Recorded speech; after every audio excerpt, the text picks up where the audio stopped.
Hello and welcome back. Tara Kapitov here. In this video, we are going to be exploring ADHD. We're going to look at where ADHD comes from, the origin, causation, plus the associated behavioral characteristics, the false beliefs that are formed since early childhood, and then countering them with true beliefs that will be aligned with one's true, authentic, real self, and then steps for how to heal. And awareness always is going to be key for moving through some of these difficulties that we have within ourselves. Now, from my story, I haven't been diagnosed with ADHD, although there are certain symptoms that I can relate with. There are certain experiences from my past that I also can relate with. When we're going to dive into this, you'll see, and I'll speak to several of them. But what I have worked on for myself is restructuring my mental programming, my mental processing. It has taken years for me to develop peace, calm, and fluidity within my mental functioning, as some of the behavioral characteristics with ADHD will pertain to having a very hyperactive mind, feeling very scattered, having a hard time focusing, having a hard time maybe even communicating, a lot of over amplified mental functioning and stressors happening within the mind. I have experienced that for sure. And as I mentioned, it has taken quite a while for me to find flow and fluidity within this area of my body. I had experienced a severe head injury and a few other concussions along with that, not to mention some other issues I feel that could have exacerbated some of the underlying conditions of the stressors that have been created within my mind and within my functioning. So over the years, I've had to work very carefully at reprogramming my mental functioning, returning to more cognitive clarity and precision, and also being at more peace within myself. And since I've been able to exercise this, everything flows a lot better. Words flow a lot better. Some of you may also be aware that I've been working on this for a long time, especially with speech, with speaking and processing information. But I used to have panic attacks. I used to be extremely stressed out. I used to have very strong overactive, hypervigilance, I should say. So I'm very familiar with some of the symptoms here. And I do want to let you know out there, if you're experiencing ADHD or if you've been diagnosed with ADHD, that this is changeable. It doesn't mean that you have this forever and that it is going to be something for your life for the entirety of your life at all. You can change everything within yourself, and awareness is going to be the key exercise for understanding where it developed in the first place. And when you truly understand the origin of how it developed and what happened in your life, and being able to trace back into the origin imprinting, you can start to unravel some of the patterns when they do arise, as far as what is really happening within oneself or within yourself when you're becoming activated or triggered, when your mind is racing, when it's hard to focus, when you're having a difficult time gaining clarity and rhythm with your life. This is all changeable. And when I went into this work of Dr. Michael Lincoln, this is going to be from Problematic Patterns. When I researched this, and I also did create an article and podcast over at the ODYSSEY Self, there is going to be a link below if you're wanting to go deeper into this and understand the full scope. This video is going to touch on some of the key points, but in the article, I went deeper into this. I read right from the Problematic Patterns book, and also offered exercises to work on for rewiring and reprogramming the mind and the body. And again, awareness is going to be essential for this work. When we have constructed patterns based on formative experiences, it takes some time to rewire our mental functioning, to recalibrate within ourselves, and to return to who we truly are. And when we return to who we truly are, life is very simple. It's not complicated, but what we've experienced in our past makes life complicated because we're dealing with the difficulties, the patterns that we've been harboring for most of our life. And over time, these patterns perpetuate and become stronger and stronger. And eventually we crack under pressure. We feel that we can't handle life. We feel that we have to function with medication. And I've been very diplomatic about medication. I understand that sometimes life gets very, very difficult and we need a bit of a quick fix or something to temper the the chaos within ourself, the turmoil within ourself, and I completely understand that. And I'm not going to necessarily come on here and say to not take medication and to learn to heal naturally, but I will say medication will dull the opportunity and the ability to return to who you truly are. It will numb out parts of yourself, and it will not allow you to understand where this originated and how you can take this into your own hands and empower yourself to transform completely, to transmute, to alter these symptoms and these patterns to return more into your authentic self. And there are some really interesting points with ADHD symptoms and some individuals out there who are maybe diagnosed with ADHD who are actually super beings, who are connected to the spiritual, who are connected to the ethereal, who channel, who are very sensitive. They simply need to ground when they communicate and when they're around people. They need certain guidance when they're children to navigate life because they're different. And in our society, while we're not exactly properly cultured as far as how to navigate differences within interpersonal relationships with family, with life, children, parents, etc. And it's not a fault of parents. This is simply something that we can deconstruct to reconstruct a greater alignment and understanding and connection with one another, and ultimately the connection within ourselves. So the bigger point of all this work, or the bigger, I would say, gift of all this work here that I talk about, is to change the course of events in humanity. That sounds like a big statement, but when we start to understand more of ourselves, of how we are operating, why we're suffering, why there's inner turmoil, why we're having difficult times, why our patterns are getting in the way, when we do this deeper work, we're able to understand others more. We're able to understand what it means to be human. We're able to understand life. There's greater compassion, and we're able to help others through it, right? And if it is a parent to a child, if it is a person to a person, it doesn't matter.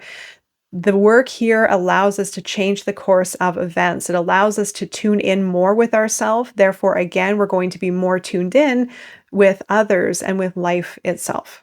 ADHD reflects a combination of high sensitivity, intuitive awareness, and difficulty managing overwhelming environmental or internal demands. And it emerges from early experiences of pressure, unrealistic expectations, or being perceived as incapable. These individuals often develop frantic coping strategies. They can feel alienated, and they may struggle to thrive in environments not suited to their unique learning and processing styles. The difficulty that we're facing here is when children are growing up, it's hard for them to exactly communicate what they need. It's hard to communicate emotions and translate emotions into words. And I'm sure there are many resources out there that help children who are very sensitive, who are tactile learners, who learn differently.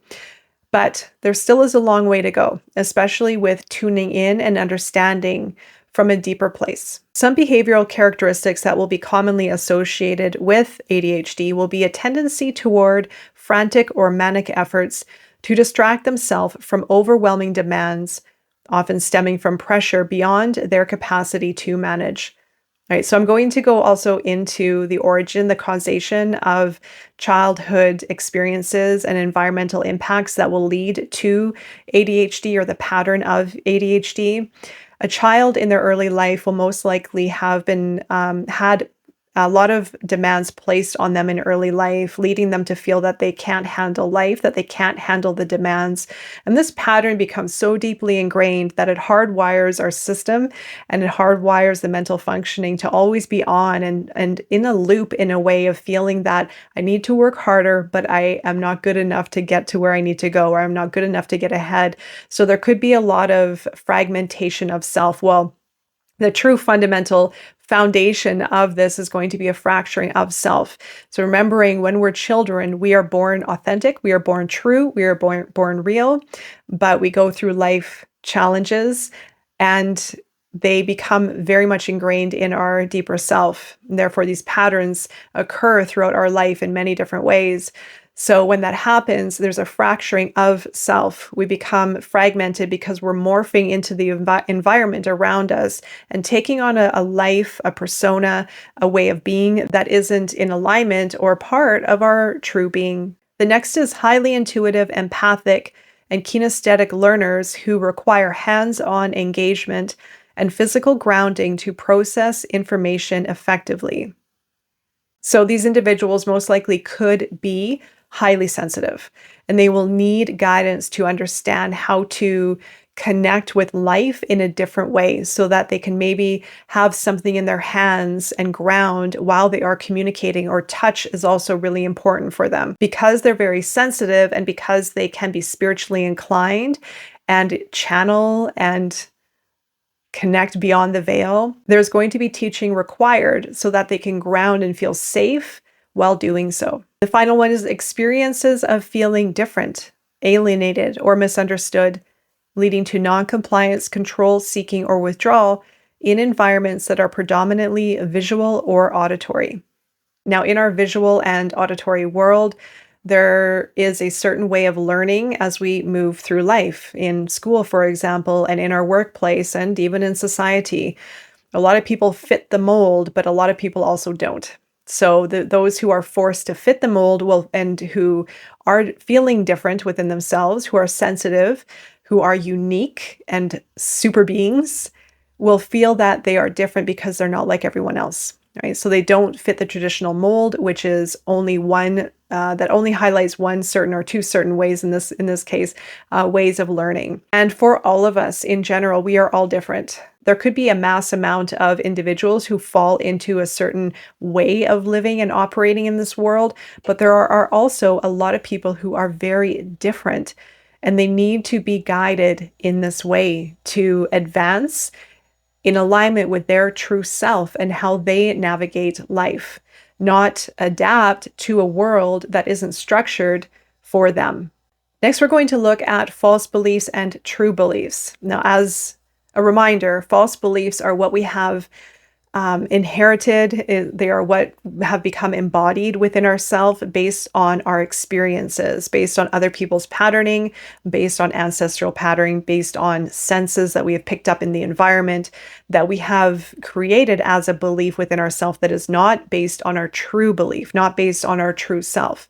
So false beliefs usually overshadow our true beliefs and become very dominant throughout our life. They also feel to be true because we're used to functioning that way.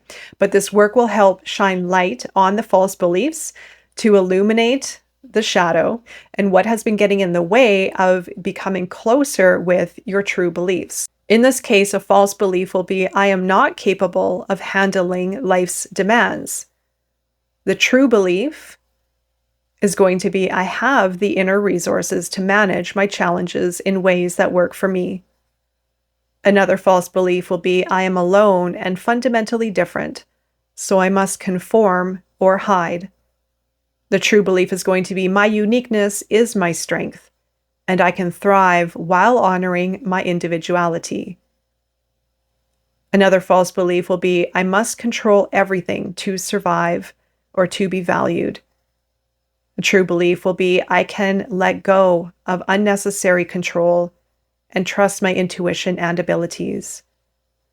The false beliefs can also be formed as a mechanism of survival and fitting in and coping with the environment, right? So that's also how the shadow is formed within ourself. The shadow is formed through means of trying to fit in or trying to create safety within oneself. In this particular case, pertaining to the false belief that was just mentioned, the individual had to feel that they needed to control everything to survive and to feel safe. And control has a very strong connection with the belief that I must control everything to survive. Control is when we hang on to certainty, when we create an environment around ourselves to feel safe in some kind of way. And if anything is challenged in the functioning of control, now if it is in a certain environment, if it is in a certain way of being and a certain way of learning and a certain way of coping, if any of those rhythms that have been constructed through false beliefs are challenged throughout life, there's going to be internal chaos happening. The trigger point is going to be chaos, turmoil, and not being able to function because the control is being fractured. And if the individual doesn't realize that's what's happening, they can go into a downward spiral. They can become very overwhelmed by the situation. But what's happening is the control is being ruptured so the individual can see their way through it. That's what is happening, but usually difficult for an individual to see unless they have the awareness within to see what is really going on. So when something in our life, and this actually does relate to the trickster archetype. All of us can relate to control in some way, the way that we like to do things, the structure, our environment, what we hold on to, certain ways of seeing the world or ourselves, etc. I mean, there are so many different mechanisms of control that have been built and structured to make us feel safe in some kind of way. It's the familiar, it's the safety. And when any of those rhythms are being challenged, if there's a change, if there's a disruption, if there is conflict, whatever it is, there's going to be inner turmoil as a result. But that inner turmoil is actually an invitation to look at what have we been holding on to for control? How have we been playing safe to try to keep ourselves safe? And how can we let go and find more fluidity and trust with the situation rather than reverting back to our patterns of frustration, hypervigilance, fracturing and fragmenting of our reality?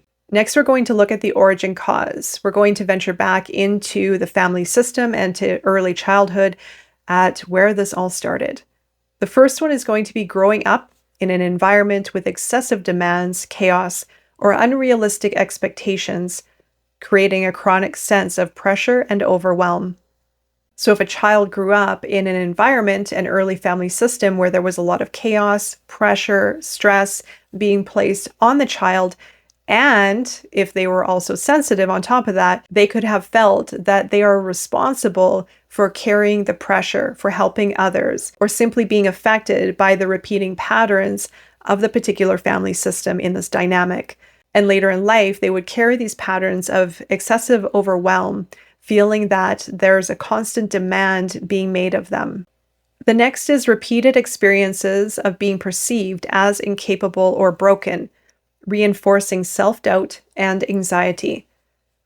If the family system didn't reinforce positive feedback when a child was doing something, if there was criticism, if there was punishment, if there was teasing, or looking at their flaws, telling them that they're wrong, that they're doing things wrong, they could eventually in time feel like they are wrong and that they are broken.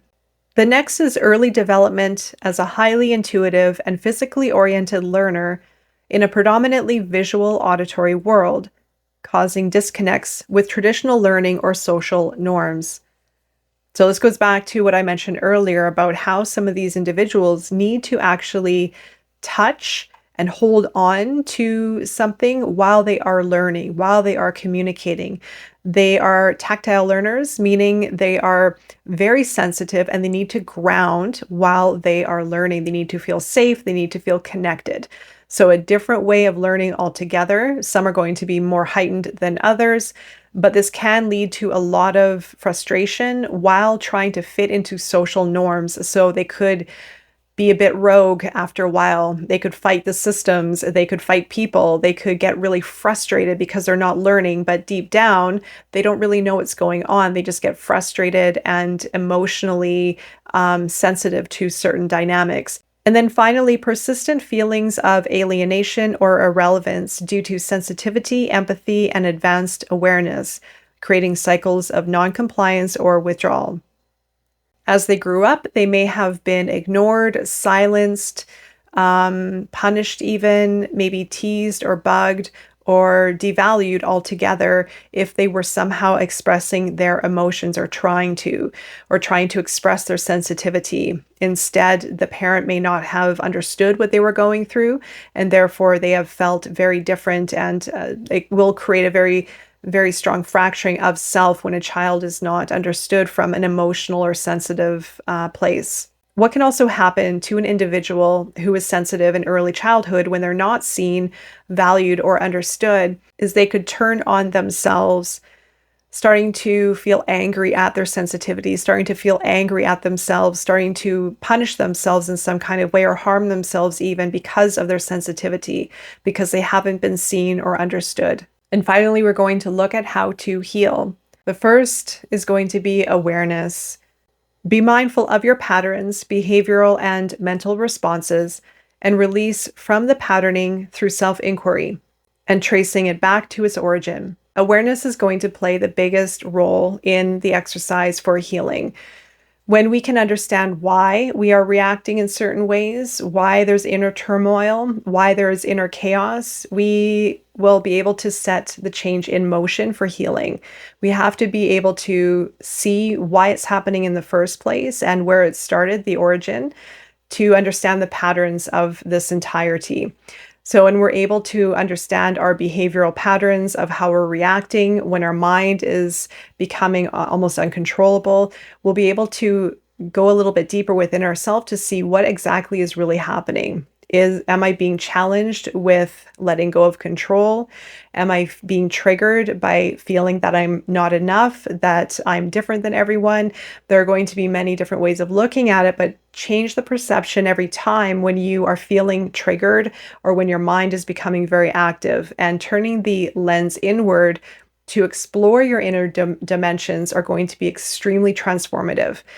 The mind is at the origin of all of our healing. I can't stress this enough. I know it sounds sometimes very difficult to grasp and understand, and that is going to be the mission of mine to explain this process. And it took me a long time to understand fully. But once we understand or can shine light on these patterns and the whys behind why we're acting a certain way, why we're upset, why we're feeling a certain way, where it's coming from, that is the process of healing. We begin to heal ourselves through shining light on aspects of ourselves that we haven't seen before. When we step into this role of self-mastery, it overrides any kind of exterior or external support that we may be gravitated towards, such as medication, other therapies, etc. When we are able to take this into our own hands and move into a process of self-inquiry, it changes everything.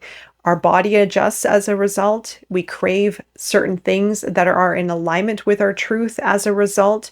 We will stop acting uncontrollably as a result. We develop greater consciousness within ourselves. It changes everything.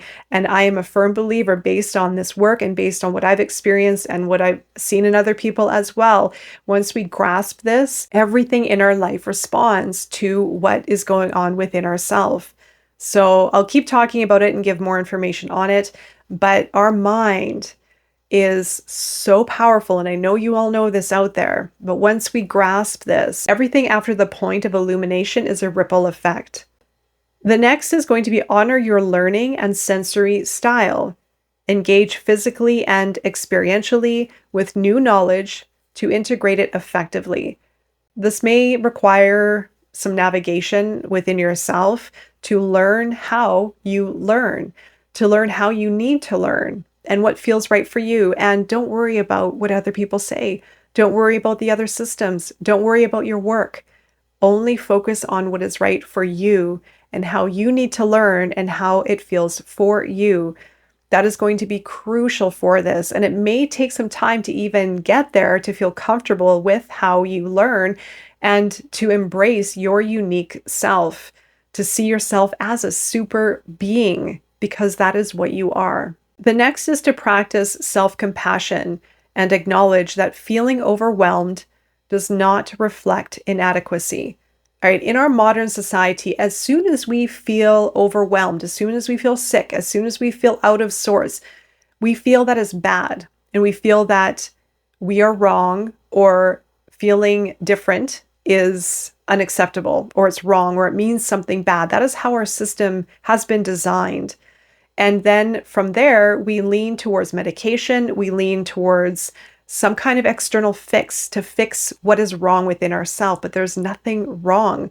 The whole point of this work is to return to our wholeness and to return to our superpowers within, to alignment and with peace and flow. Try to flip the switch a bit to look at it as not a bad thing. Maybe bring in breath work, meditate, and to feel that everything is okay, even if you feel a little bit overwhelmed. The next is set clear boundaries and design environments that respect your sensory and emotional needs.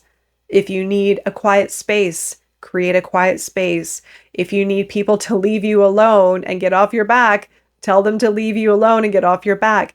Create boundaries so that you are in rhythm with your natural rhythm, with what feels right for you. And it may take a while to figure it out, but at least you're giving yourself the permission to do so.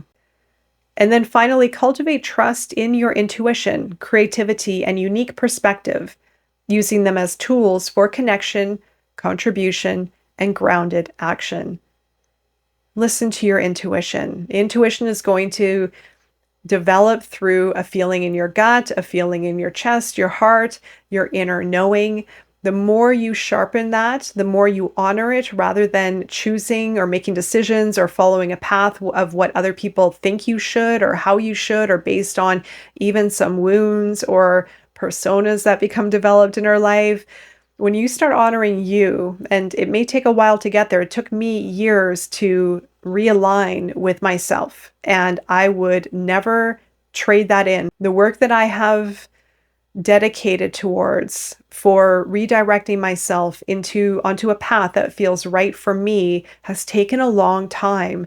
But the more I have honored it, the more I've honored myself and how I felt, even if part of me was questioning it or other people were questioning it, I had to stay true to how I felt. And it is so rewarding and so fulfilling, but it may take a while to get used to it. All right, so that is it. That is all for this deep dive into ADHD. If you would like to go even further with it to gain access to the passages from Problematic Patterns, the work of Dr. Michael Lincoln, plus also guided steps for working through this and a guided meditation, the article for the Odyssey of Self will be linked in the description area below. All right, I'm wishing you all the best on your journey and beyond. Until next time, take care.